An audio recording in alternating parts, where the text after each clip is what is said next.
I've been posting quite a bit lately about home price indexes. So, in particular, I've mentioned the Zillow Home Value Index, and I got curious, wanted to test it just to see how it compared to a custom index that I prepared. So I selected a a report. The blue graph on the right is from a recently completed appraisal report, and that's the index that I prepared from the actual neighborhood sales data.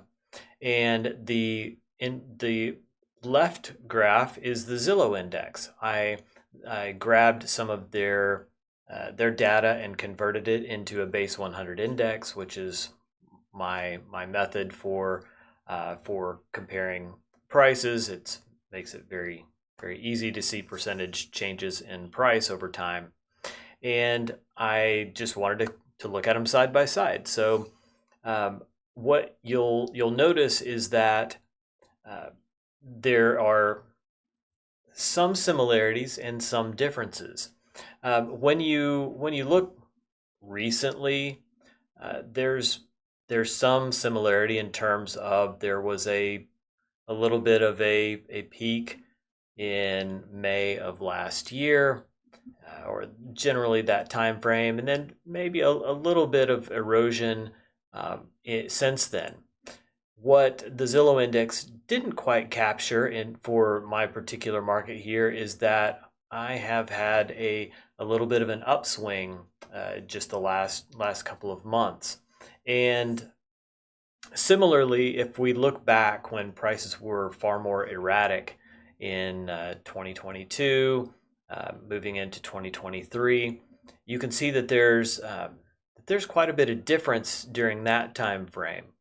There is a similarity of a pronounced peak of prices in 2022. For the Zillow index, they have that peak happening quite a bit later than what was actually the case in this market.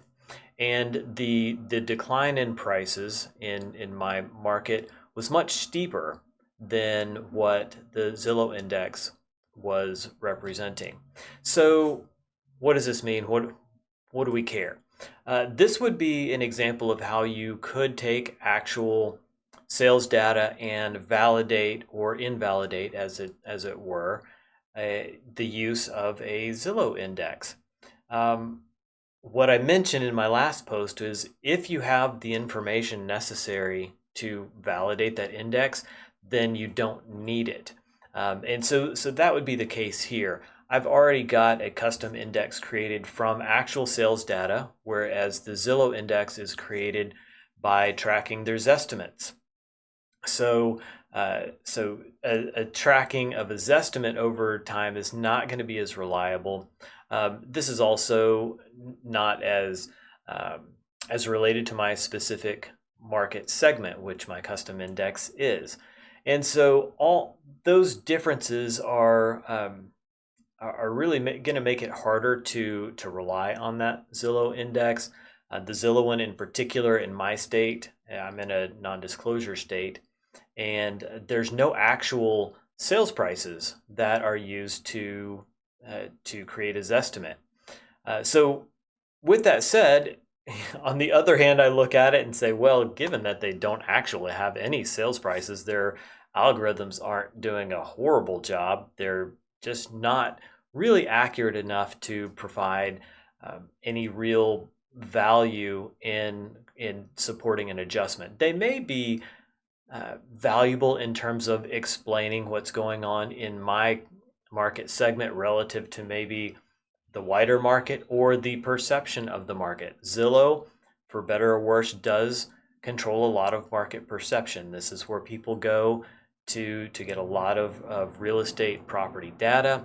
And so being aware of what the Zillow index is doing may be valuable in terms of explaining to a potential reader of your appraisal and intended user that maybe what they might have been expecting was the case with the market if they were looking at Zillow maybe wasn't the case, and then we can talk about reasons why. So I could look at this particular one, for example, and say that, well, this submarket is an entry-level price point for this market area, and they were a much more interest rate sensitive market segment. So the fact that this particular segment had an earlier peak and a steeper decline makes sense. So the actual information, the context from my submarket, I could explain relative to the Zillow index if I needed to.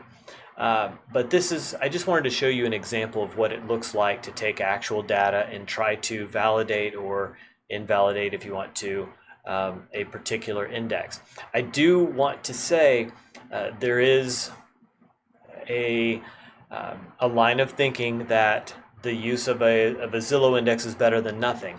I'm going to push back on that a little bit and say that in the case where the market direction is wrong, it's actually going to be worse than doing nothing. So if I just look back just in the very recent months in the submarket, I actually have a slight increase in pricing. I've got heavy demand coming into this spring in the submarket, whereas if I look at the Zillow during that same time period, it's going to tell me that my market's still slipping a little bit.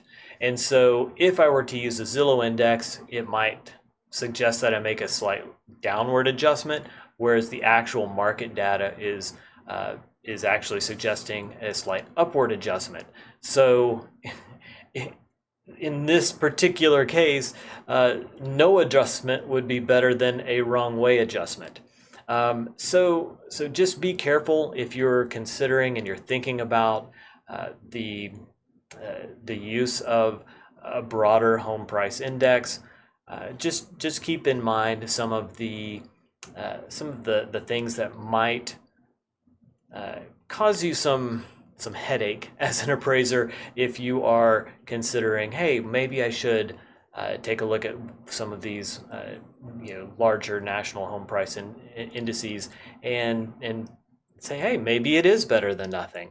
I just wanted to put this video out, explain a little bit, and maybe give you a little bit of pause on using it.